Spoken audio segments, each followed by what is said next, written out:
โอ้บ่ฮู้จังครับก็เพิ่นขายดีเด้อเจ้าสิไปอยู่ไส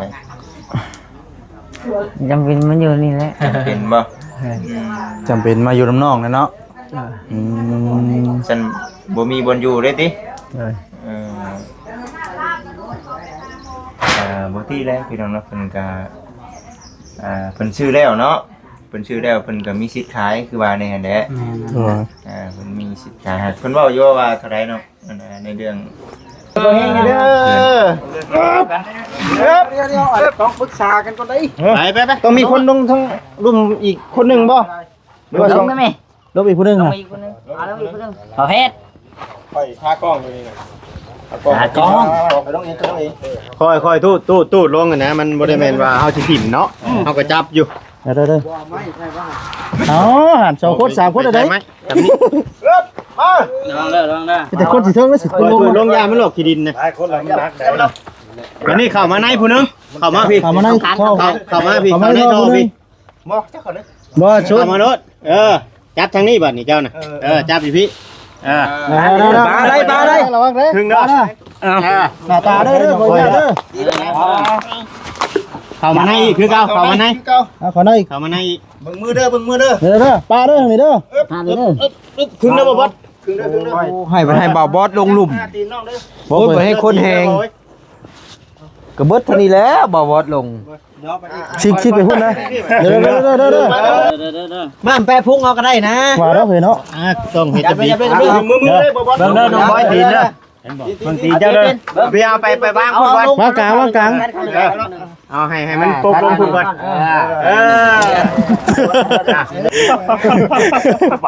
ฮึบบ่คักก็ดีนี่เด้อเฮ้ยกระดูแทนเอาทำด้วยตีนออกซิกเอาหมุนมาเลย มุนกระปิ่นย่อไว้เด้อไปเดี๋ยวย่อไว้เด้อ อันเดียวก็มุนกระปิ่นจับเพื่อนบ่ซิกก็สิแต่ว่าคุณเอาลงไปอยู่ได้หลายคนนะดินลงนี่เบิดเนาะดินนี่เนาะดินหนึ่งต้องเหยียบเลยนี่คุณบางทีนะบ่ครับ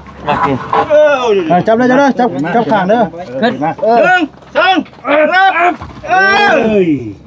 ซิกมันนี่วันนี้วันนึงเตือนไปพุ่นมาบุญนี่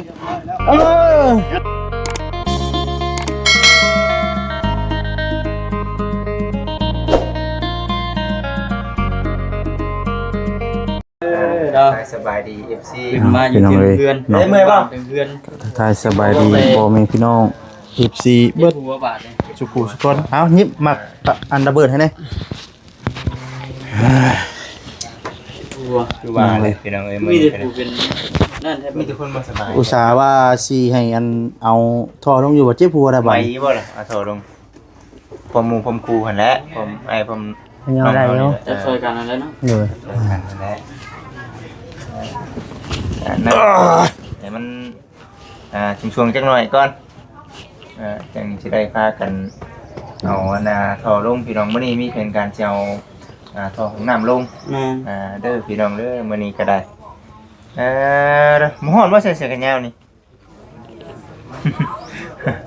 ยันว่าเนาะเพราะจังหวะสลึมก็ได้แบบนึงเนาะเป็นคือสู่บ่เข่งนะมื้อนี้เนาะคือสู่บ่เข่งจังได๋จังนึงนะสู่ยานเหมือนสู่ยานบุกเบียกติดที่หัวแต่เช้าที่หัวแต่เช้าโหจะนอนจักโมง10 โมงนอนเพิ่นเห็นว่าพักผ่อนบ่เพียงพอเนาะพี่น้องเด้อเนาะคือว่ามีข่าวดีทางไอ้ลาวนี่แม่นบ่มื้อนี้เลยนี่แม่นบ่เพิ่นเอาเงินให้เท่าไหร่ก็3,500โอ้โหพี่น้องเอ้ยเนาะพอบ่ค่ะเกือบบ่สิส่งเอาบ่เกือบได้ฮะแล้วจังซี่ว่าแต่ยังชื่อบ่ถือว่ามื้อนี้มีทีมงานหมู่ครูเนาะมาหลายคนพอสมควรอยู่มื้อนี้ก็ได้ก็ตั้งคิดตั้งใจมาหาน้องๆเพิ่นนี่แหละพี่น้องเอ้ยเดี๋ยวทางบ่จิตก็คือกันเนาะมาหากับทางน้องโอยคือนินข่าวว่าเป็นจังได๋เพิ่นสิขายเฮือนหลังนั้นบ่จักน้องบ่ฮู้จักครับ ก็เพิ่นขายดีเด้อเจ้าสิไปอยู่ไส จำเป็นมันอยู่นี่แหละ เป็นบ่ จำเป็นมาอยู่น้ำนองนะเนาะอืม ฉันบ่มีบนอยู่เลยติ เลย เออบ่ตีแล้วพี่น้องเนาะเพิ่นก็เพิ่นชื่อแล้วเนาะเพิ่นชื่อแล้วเพิ่นก็มีสิทธิ์ขายคือว่าในหั่นแหละ เออ เพิ่นมีสิทธิ์ขายเพิ่นเว้าอยู่ว่าเท่าใดเนาะในเรื่องเพื่อนรู้จักนำเพิ่นเลย เลย เพิ่นรู้จักเลยนะว่าราคาเท่าใดทางน้องเพิ่นแต่ว่าเฮาได้ยินข่าวๆว่า5,000เนาะ ประมาณนั้นแหละ ประมาณนี้ได้ยินข่าวๆอยู่ใน 6,000 บาท อยู่ใน เฉพาะเพื่อนพี่น้อง ประมาณนั่นแหละพี่น้องเอ้ยเนาะมื้อนี้ก็เลยว่าเอ้ามาหาน้องๆเพิ่นก่อนพอดีมาแต่เฮือนประตูต้นยางพี่น้องเอ้ยเนาะมื้อนี้ก็ได้ไปส่งเราอยู่เพื่อนพุ่นแหละก็เลยมาสวยๆแน่เนาะ เลย ใส่เสื้อแขนยาวเนี่ยมันจะฮ้อนคือเตนนะเจ้าสิว่าไปจัง แต่ทุกคนนุ่งเสื้อฉันยังเอามันง่ายเลย คือมาหาใส่เสื้อแขนสั้นแน่พร้อมลุยงานเฮาได้ เสียงสั่น มีบ่แก้ได้ไหมมันบ่แก้บ่ เลยจริงแค่ ไม่ได้แก้เนาะเอาทอลงจะเอาเสือตัวได้ลงเสือตัวนี้ได้หรอไหวปะไหว มึงเสือตัวนี้แหละ เชื่อตัวนี้แล้วล่ะว่า เอาพี่น้องเอ้ยมื้อนี้ก็ จับซอยกัน หมู่คู่ทีมงานเฮามาหลายคนเนาะมาหลายคนก็ถือว่าสิหาหมู่หาคู่นำนี่แหละพี่น้องเว้านำกันอยู่คุมกินนี่ก็ได้ช่วยๆกันเด้อเด้อเห็นหมู่เพิ่นเลยน้องบอยก็อยู่ตารางพี่น้องเนาะก็จะช่วยกันนั่นแหละก็รอติดตามรับชมเบิ่งคือมีหมู่คู่ทีมงานเฮาก็มาหลายอยู่มื้อนี้ นั่งอยู่เตียงหัก ติงฮักว่าเจ้าก็นั่งนำบ่ บ่ โอ้เกือบดิมันหลายเนาะ เตียงฮัก เลย หลายคนจนเตียงฮัก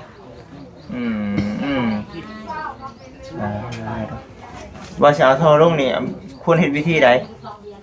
กูเคยเฮ็ดแน่ มีทีบ่น้อง ก็คือน้องเว่าเลย2-3คนก็อยู่ลุ่มเลย 2-3คนอยู่ลุม เลยก็คนนี้ก็แบบเขียนลงไปทางปากนั่นแหละก็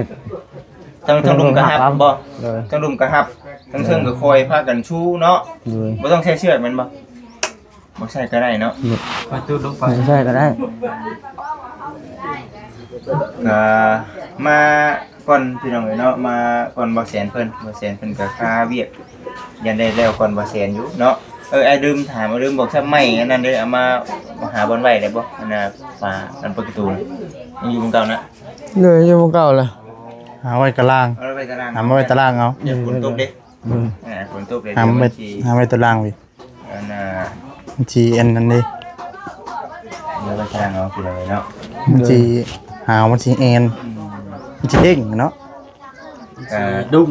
ดุ้งบ่ สิเด้งสิดุ้งว่าแม่ เบิ่งไปพี่น้องเนาะเฮาก็สิถ่ายบริเวณแถวนี้แหละให้กับพ่อแม่พี่น้อง FC ได้เบิ่งได้ชม ข้าวเที่ยงนะว่าใช่ กินกระปุ้น กระปุ้น เฮาก็กินหมี่พี่น้องเอ้ยเฮาเนาะอาหารหมี่นะมื้อนี้อาหารเส้นนะเนาะไผก็ได้เนาะมีแต่เส้นกับเส้น เมื่อวานนี่ก็อาเช่น แม่น วันนี้ก็อาหารเส้น มีก็เสร็จ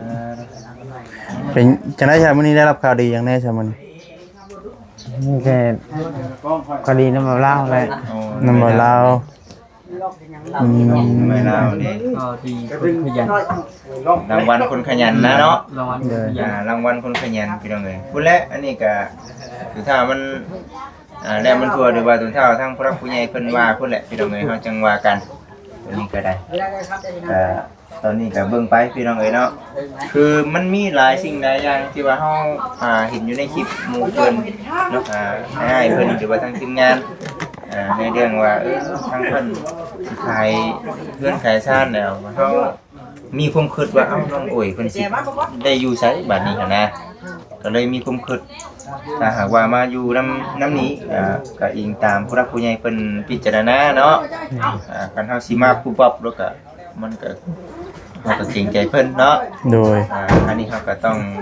รอ ทางผู้ใหญ่ ทางผู้ใหญ่เพิ่นว่าก่อนพี่น้อง เด้อ นั่นแหละจังว่ามีแต่เบิ่งไปฟังไปเนาะแต่ว่าหลักๆเลยกับทั้งน้องเรานี่ก็คันว่าใครพระเจ้าใครเพื่อนนี่ก็จำเป็นต้องได้ย้ายเนาะ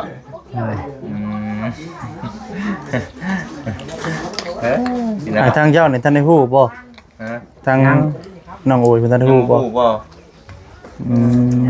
โอ้พากันสนั่นอยู่ในเฟซพุ่นเนาะอยู่ใน YouTube พุ่นเนาะพระเจ้าเว้ากันอยู่จำเป็นแล้วต้องได้ย้ายดีได้เนาะอันนี้คือเจ้าของเพื่อนเพิ่นได้เว้าได้พี่น้องเลยเนาะเพิ่นได้เว้าแล้วไปสิไปเนาะเดี๋ยวเฮาพากันลงเนาะลงพร้อมแล้วบ่พร้อมแล้วช่วงเลยช่วงกันนะชอบปวดหัวเลยมาพร้อมลุยพร้อมลุยบุกบืนมานี่ก็ถือว่าเป็นมื้อที่ว่าเขาได้เข้ามาหาน้องเตยคนอีกเทื่อ FC ก็คือว่าเด้อพี่น้องเด้อเนาะได้เข้ามาแล้วก็ติดตามรับชมเบิ่งก่อนให้กำลังใจทั้งน้องโอยนำเป็นแต่คือเตดนี่ก็ได้เนาะเจ้าใส่เสื้อแขนยาวเจ้าสิว่าบ่จังลงไปจังแกะฮะลงไปจังแกะไปเสียไปลุกไปก่อนยันว่าเฮาน้องเพิ่นฮ้อนหั่นดอกว่าพี่น้องเอ้ยแล้วทางสร้างทางนั้นก็ได้เนาะตัวมานี่ขึ้นโค้งเรียบร้อยเลยแล้วแท้ๆเนาะจังไดก็ได้มุ้งนะมื้อนี้มุ้งบ่มื้อนี้ได้มุ้งอยู่ว่าสร้างมื้อนี้บ่ได้มุ้งบ่โอ้ไม่ยังบ่พอโดยพี่น้องเอ้ยเนาะอันนั้นก็คือของทางเมตู้เกี้ยวพี่น้องเอ้ยเนาะการได้จันจ้อใกล้สิเข้าใกล้สิแล้วเลยพี่น้องเอ้ยเนาะเพราะว่าทั้งสร้างเพิ่นก็ขาดอีกไม่เนาะยังบ่พอพี่น้องเอ้ยเนาะแต่ว่ามื้อนี้นางสิบ่ได้มุงเพราะว่าสังกะสีเพิ่นสร้างมาบ่ถ้าได้สร้างมาเลยพี่น้องเอ้ยเนาะก็เป็นมื้ออื่นทางมื้ออื่นพี่น้องเรารุ่นนํกันพี่น้องเอ้ยเนาะป้าสาวพี่น้องเดี๋ยวสิลงไปตัวลงไปหาทั้งทีมงานพี่น้องเลยก็ไปลงท่อห้องน้ำพี่น้องเลยตัว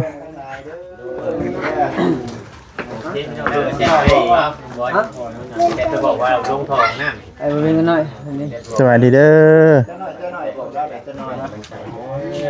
เป็นเงินจะยังไงเด้อนะ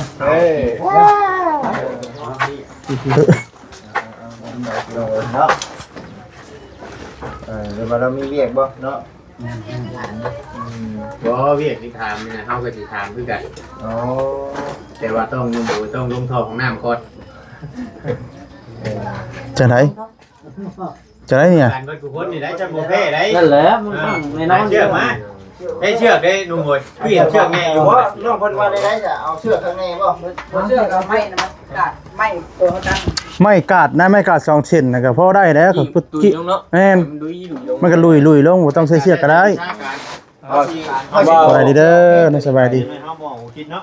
บ่สวัสดีจับอยู่แขนเดียว2ขอสิเอา2ท่อควงเลยนะฮะปานนั้นบ่ว้าวคิดว่าสิซื้อได้คิดว่าสิซื้อเอาปุ่นตาเพื่อเฮ็ดแม่นเอาไม้มากาดนี่ได้นี่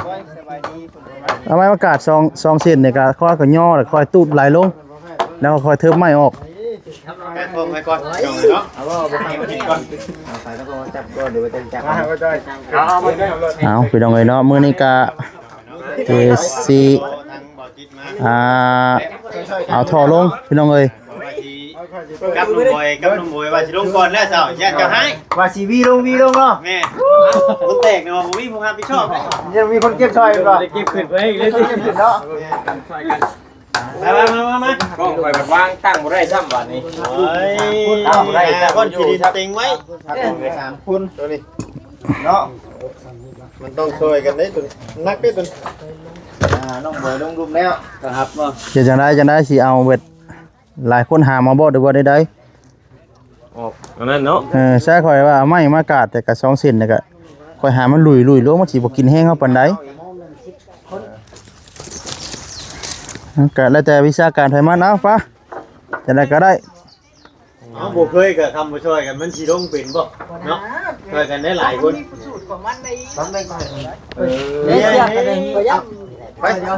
มันบ่ทับเอาลงอยู่มื้อน่ะเพื่อนตู้โชมกัน3คนนึงอันนี้มันหลายคนเนี่ยมันสิจับกล้องให้ไปตั้งกล้องไว้เลยมาครับ ตั้งบ่อยู่ผมค่อยแต่ขามันหักขาหนึง โอ้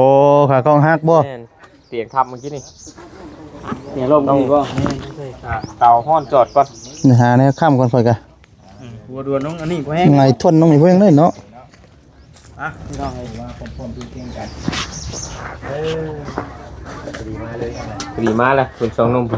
ดีมาเลย จังไดเอา เอา จังได เพราะว่า พร้อมแล้ว ขอยว่ามีวิชาการอยู่นะไม้กาดคือข่อยว่าเนาะเอาดีเนาะหาไม้มาดูหา ย้อนน้องก็ได้นะ ลงทางนั้นทับเลยบ่ใช่ดิ ครับลงไปพุ่น พาภาษาเอา ทางนั้นน้ำเลย หมู่หลายเสียงกว่าเฮาเสียงเดียวสองเสียงก็ย่าได้ค่ะ มาเด้อมาเด้อบ่ได้บ่เฮงเด้อ ต้องปรึกษากันก่อนได้ ไป ต้องมีคนลงทั้งรุมอีกคนหนึงบ่หรือว่าสอง ได้ไหม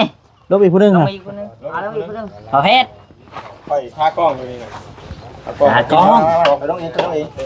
ค่อยตู้ลงกันนะมันบ่ได้แม่นว่าเฮาสิถิ่มเนาะเฮาก็จับอยู่ เด้อเอาหันสองคนสามคนได้ ไหมจับนี่ ระวังเด้อระวังเด้อ แต่คนสิเทิงแล้วสิคนลง ลงยามันหลอกขี้ดินนะอันนี้เข้ามาในผู้นึงเข้ามาพี่ เข้ามาในเข้า เข้ามาพี่เข้าในท่อพี่ บ่ชุด เข้ามารถจับทางนี้บัดนี่เจ้าน่ะจับพี่ปลาได้ระวังเด้อ ถึงเด้อ ระวังได้น้อง คอยเด้อ ตีนเด้อ ถุงนึงข้างนึง ผมขับก่อน เด้อปลาเด้อมันสิยากหยัง ซิกมา คนบ่มีฮอด ง่ายซ้ำ แล้วบ่มีฮอดบอดจับเลยยังว่า ช่วยเขาซ้ำมันลงอีกผู้นึงตุ๊ไปฮะตุ๊บอสลงช่วยเพิ่นผู้นึงคอยลงบ่แม่นมามันผสมรวมกันเด้ ครับบ่ค่อยเลยบ้าเจ้านะ เออ เบิ่งย่อฮอดไล่บ่ข้างนี้นึงฮะ ซิกได้บ่ มันจำรถจำก่อนนะเนาะมันจำข้างรถ ไป1 2 3 ยามันลอกขี้ดินน่ะมันนั่นน่ะเฮา เด้อหน้าตาเด้อขออนุญาตเด้อ เข้ามาในอีกคือเก่าเข้ามาใน ขอหน่อย เข้ามาในอีก เด้อปลาเด้อนี่เด้อ หาเด้อ ถึงแล้วบ่บอส ให้บ่าวบอสลงหลุม บ่ไปให้คนแหง กระเบิดเท่านี้แล้วบ่าวบอสลง ซิกไปพุ่นนะ ทางที่บัดนี้ โธ่ บ่บอสเลยนี่ ทำยิงเขียน ที่ออกบ่ให้มันใกล้กันปานใดอันนี้ได้ขอบมันน่ะ ชิดผาได้ก็ได้ เพราะว่าบ่ได้มันสิยุ่มเข้ากันเด้ ยุ่มใจกัน ยุ่มจะกันจากประสบการณ์เนาะผมเห็นจ้าพูมันจังนั่นเฮา แข็งมือแข็งตีนเนี่ย เก่งนั่นได้ใช่ แข็งในอื่นในหัว เจ็บเลยเนาะ คอยได้ เตะด้วยระวังเด้อ จะเมื่อไปดำนาได้หลายคนเลยดิคือสิคักเนาะคือสิคักเอาแล้วมีเขาบอดสิจับทำบาปเด้อ เด้อเด้อเด้อ บ้านแปรพุ่งเอาก็ได้นะ ว่าแล้วเฮ้ยเนาะ ต้องเฮ็ดจะดีมือเด้บ่บอสเด้อน้องบอยตีนเด้อเห็นบ่บางทีเจ้าเด้อไปเอาไปวางพุ่นก่อน มากลาง เอาให้มันโปกลงพุ่นก่อน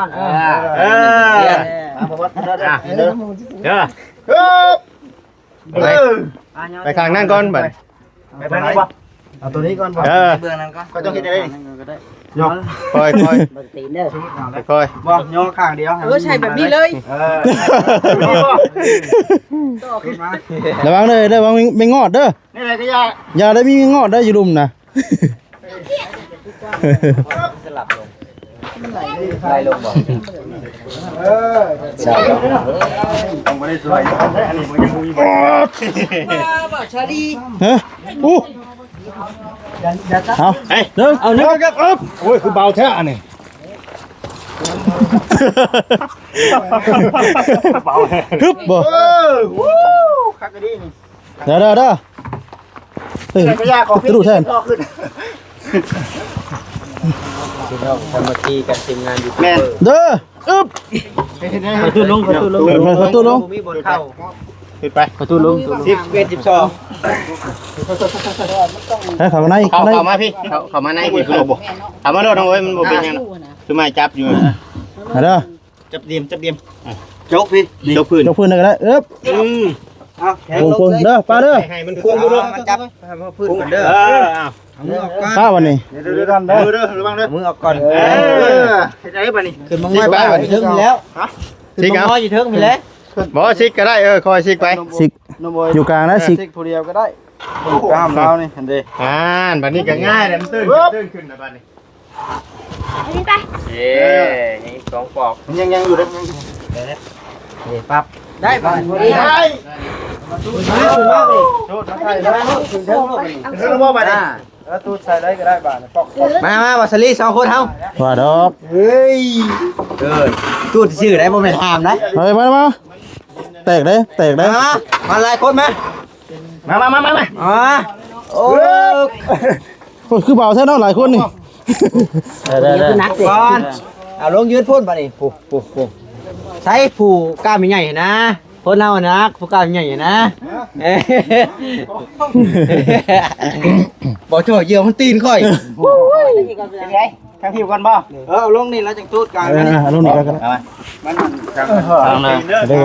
ยวทำเด้อ ตีนออกสิกเอา หมุนมาเลยหมุนกระปิ่นย่อไว้เด้อไปเดี๋ยวย่อไว้เด้ออันเดียวก็หมุนกระปิ่นจับเพื่อนบ่เอ้ยหมุนมาเบิ้ลบางจะพักก่อนย่อกันตีนได้บ่บ่ตีนลงเอาไปเพิ่นก่อน ใจดี เอาตีนออกเอา ค่อยออกหรอ ตู้เพิ่น มาพี่นะ เป็นตัว เอาพี่ก่อนบ่ มาพูดก่อน พูดก็ได้บ่เลิกก็หามมาพี่เลยตัว มันไกลเอาโอเค มันแล้วแล้ว ใช่ตัวนี้เล่นนี่มันแล้วนี่แล้ว ป้า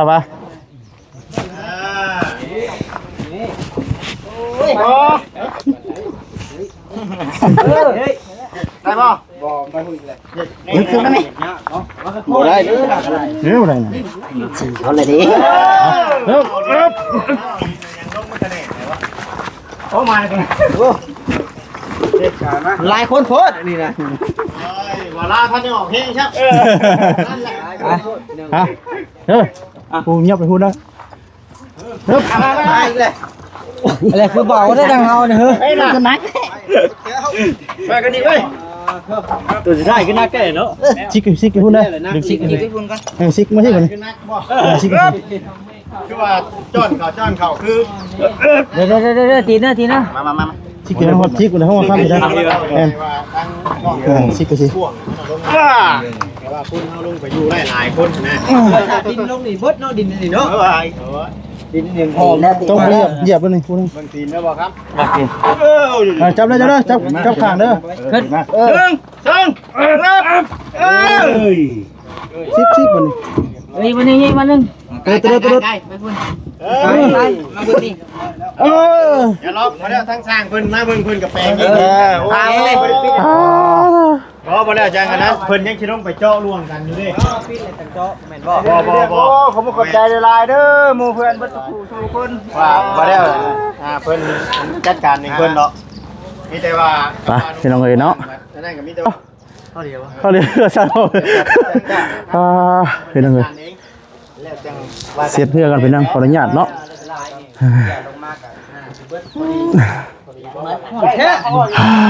ได้พอดี แม่น เป็นว่าหลายคนให้ดี ที่ คนเลยติดหมอน คนละคนเลยคนละคนบ่ครับคนหมอเด้อ มันก็ได้โบนัสปานใดว่าฉันนะ ดีหลายคนเนาะ แล้วไว้ เพื่อนเอ้ยค่ะแค่สามคนเจ้าเฮ็ดดี ก็สิเอาลงได้เนาะ โอ้ง่ายเด้อ หน้าดันมาแดงอันนี้บ่เอ็มบางที มามันชื่อว่ากินดิ มีอันเดียวชุดแหงตัวนั้น ว่ามันหลายคนได้ว่าคอยยุบมันหักมันหลายคนเนาะ แม่ หลายคน มีแต่ เนาะ แน่นักก้าวแม่ ยังไงทั้งนั้นเฮ้ยซอยว่าทั้งนั้นก็ได้ อันนั้นก็มาอีกแล้ว ฉะนั้นก็มีอันไม้พี่น้องเนาะ เพิ่นมีพนักงานโดยเฉพาะบ่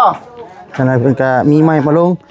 กินแบบไม่บ่ไม่พอพี่น้องเลย นี่ก็ถือว่าเอาลงเป็นที่เรียบร้อยเนาะ โอ้พี่น้องเลยเนาะเจ้าภาษาพี่น้องสารกินจังหวัดสระบุรีก็สิได้ขอจบคลิปซะก่อนพี่น้องเนาะที่ประการใดนะขอโทษขออภัยด้วยพี่น้องเด้อเนาะคำว่าคำจาในจังหวัดสระบุรีเนาะว่าบ่มันถูกเนาะขอโทษขออภัยนำเนาะฝากกดไลค์กดแชร์กดติดตามเนาะสักคลิปนี้ลำลาไปก่อนพี่น้องเลยเนาะหันใจ